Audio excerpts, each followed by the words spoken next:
Unicorns gather. Hi everyone, I'm Yuna. Welcome back to another episode of my Dear Diary Faith Journey with Myasthenia Gravis. This is the last week of MG Awareness Month, and I have a really exciting news to share to you guys. I've invited my neurologist, Dr. Nguyen from UT Physicians, to join in on this podcast and talk about your questions about NG and all you need to know about this disease. So if you guys want to comment your questions about MG, or if you want to share your stories, please feel free to comment or go to this link to, if you want to join my podcast or have other stories you want to share, please let me know, and we'll be discussing all you need to know, all your questions with Dr. Nguyen in my podcast. Okay, so today I'm gonna continue sharing some stories on my Myasthenia Gravis support group on Facebook. So we're gonna go ahead and see our first entry. So this is from Becky. She said, how many people have had their thymus removed? What symptoms led to removal? That's her question. Okay, so thymectomy is a pretty common procedure for MG patients to get. I got my thymectomy back in 2021. Basically, right after I got diagnosed, I was told to, not told. Your doctor can't force you to do any surgery, but it's always recommended because there's a lot of research on how the thymus gland for a lot of MG patients, there's overproduction of antibodies, especially those harmful AChR antibodies. For a lot of MG patients, there's an overactive thymus gland, so taking that out could help reduce your symptoms and calm down your immune system a little bit. What symptoms led to removal? So for me, my symptoms actually escalated really fast once my symptoms started showing. It kind of just was really bad. Like, I went from having just double vision to, I couldn't talk, I couldn't smile, I couldn't lift my arms up. So it was pretty bad, but I got my surgery done a few months after, back in August 2021, and I had a pretty fast recovery. I was in the hospital for a few days, but it was good. Some people commented that they have a malignant tumor on their thymus. So for some MG patients, they do have it's like a tumor for them. Like, the tumor is causing the antibodies or causing the symptoms. So they have to be removed. For me, I didn't have a malignant tumor on my thymus. I just got it removed because of my MG. Okay, so this is from, I don't know how to pronounce this, but MPE. Hello, I'm an 22-year-old female and recently got diagnosed with MG a few months ago, and I've been trying to figure out the little things I can do to make my flare-ups better, especially because I have to work and pay bills, haha. What seems to always get affected the most is my arms, hands, and mouth, throat, so swallowing and talking can be rough sometimes. I'm lucky it rarely affects my vision so far, but I do got the eye droop sometimes. And super lucky I've only felt it in my legs once before medicine and diagnosis, as I'm definitely still learning how to roll with the punches of MG. I would love to hear others' experiences and tips and tricks that has worked for them. I'm currently on pyristigmine, and my doctors haven't given me all the info about MG, so I'm hoping to ask others. Okay, so first of all, welcome to the MG family, NPE. I don't know how to pronounce that, but we're the same age, yay! And I just want to say that you're really strong because you're working and you're just diagnosed with MG. It must be really scary in the beginning, because it was definitely scary for me. I would say the good news is that your symptoms will gradually become better. Yeah, that's the good news. It's not the end of the world for myasthenia gravis. And what I found interesting is that she said she her symptoms are showing in her arms, hands, mouth, throat, not her vision. That's like the opposite of me. Like most patients, at least I know of MG, starts with vision problems and then gradually affects their other body parts. But yeah, vision is something I definitely struggle a lot with MG. But I guess my key thing, not to scare you, is that MG is really like a roller coaster. It's unpredictable sometimes, especially when you just started like with this, like you're just newly into this MG, like your body is still adjusting to MG. You'll definitely have more flare-ups, and it's more common to have symptoms for a longer period of time. But I would say just give yourself a little more time to process that, and we're here for you guys. If you guys have any questions, just feel free to let me know, and I'm always here for you guys. Okay? Love y'all. And yeah, good luck to this person, and just good luck. Good luck.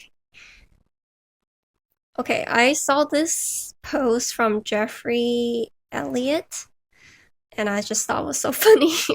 It's like a shirt saying, "Don't judge me," with the hands on the lips, like shushing. Don't judge me. You have no idea what strength it takes to wake up each and every day to battle my own body. Myasthenia Gravis Warrior. And Jeffrey said, "Would you rock this top?" I think I will definitely rock this top. I think this is really funny, but I just like this shirt. I like the designer that designed this. I like that. Don't judge me sign. It is very hard for a lot of people with myasthenia gravis to have that strength to wake up and do the daily tasks like you need to do. It's hard, so that's why Awareness Month is important for people to know about this disease and to provide support. Also, another graphic art that I love to share. This is from Zaro Grace. I love the art with the symptoms. It's very cutesy. Please be patient. That's like just really cute. Yeah.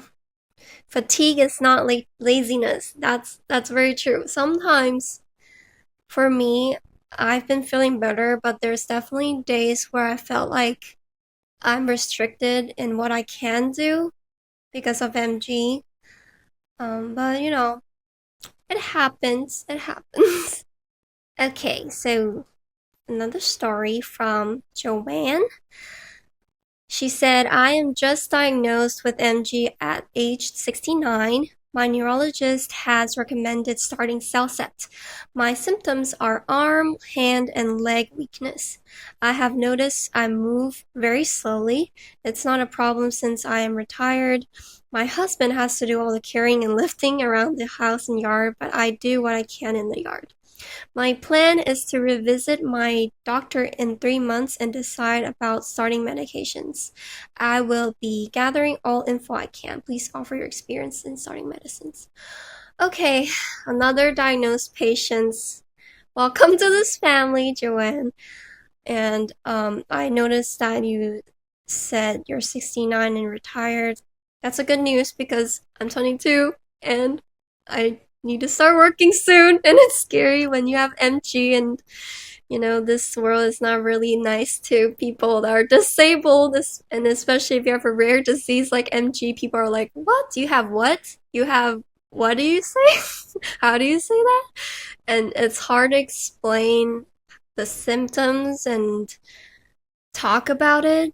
So I props to you for sharing your story.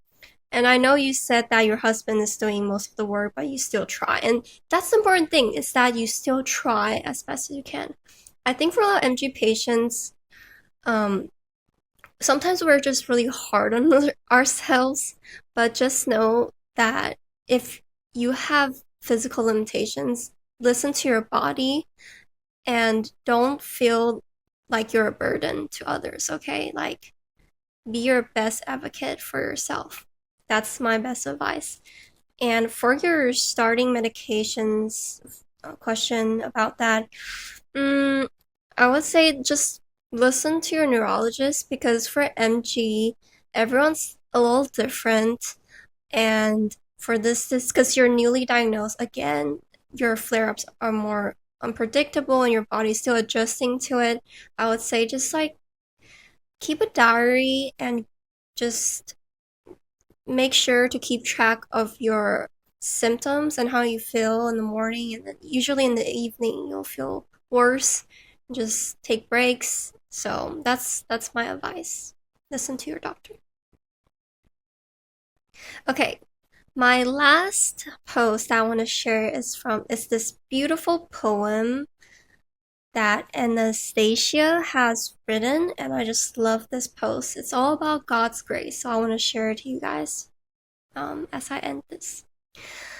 So this post title is "My Grace I Still Rise." If you had told me years ago that this would be my journey, I would never have believed you. I did not choose myasthenia gravis.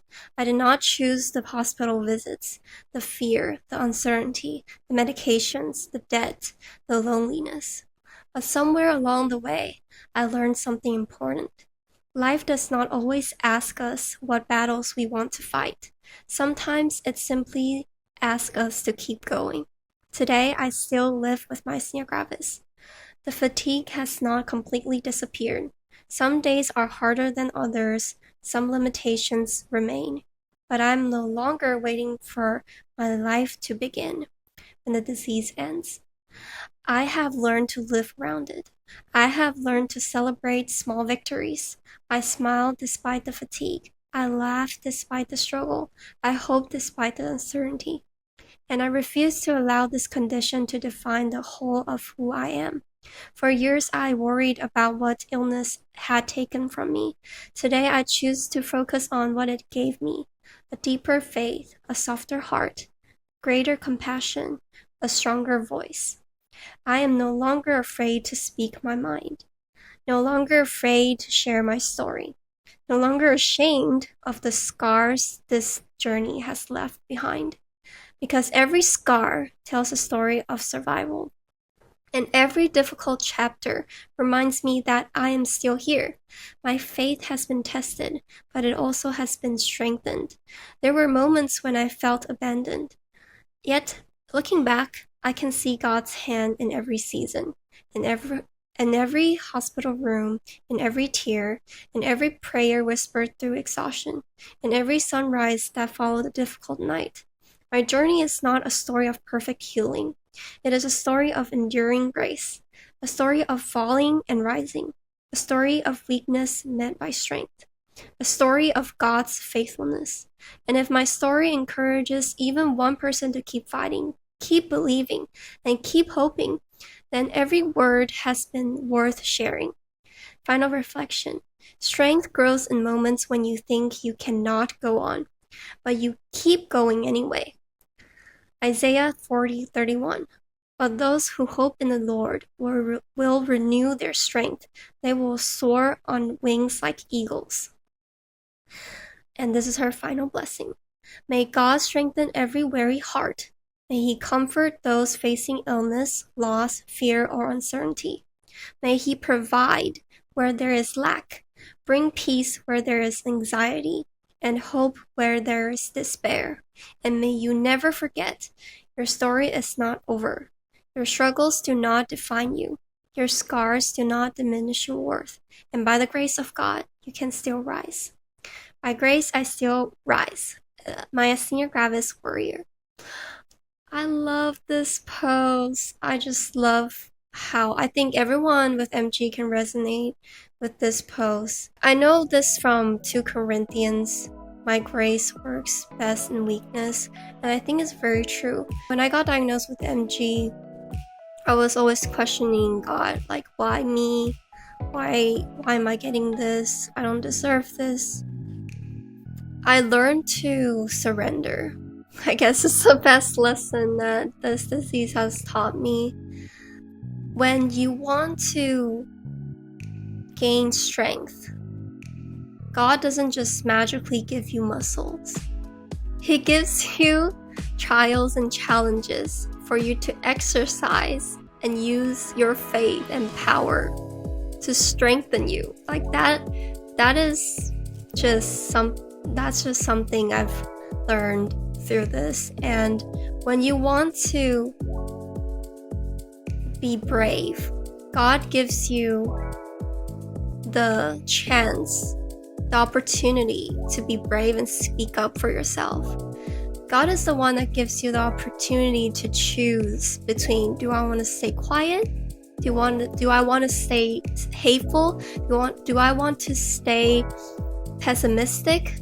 Or do I want to choose to believe in hope, choose to believe in Him, and not relying on our own strength, but relying on surrendering to Him and realize that life is not in our control, but in His control. And for MG patients, what we, and especially this person, have said is about surrender and accepting God's grace. Even if you don't have myasthenia gravis, life will always present struggles and challenges, tribulations. But it is time for us to realize that we're not in control of certain things, and we need to let go of that. We need to let go of our desire to control, right? So I love this post about relying on His strength and the faith, the hope to keep going. Isaiah 40:31 is a really good quote. So yeah, I hope you guys enjoy this podcast. If you have any prayer requests or any stories you'd like to share, please feel free to comment. I'll see you guys in my next episode.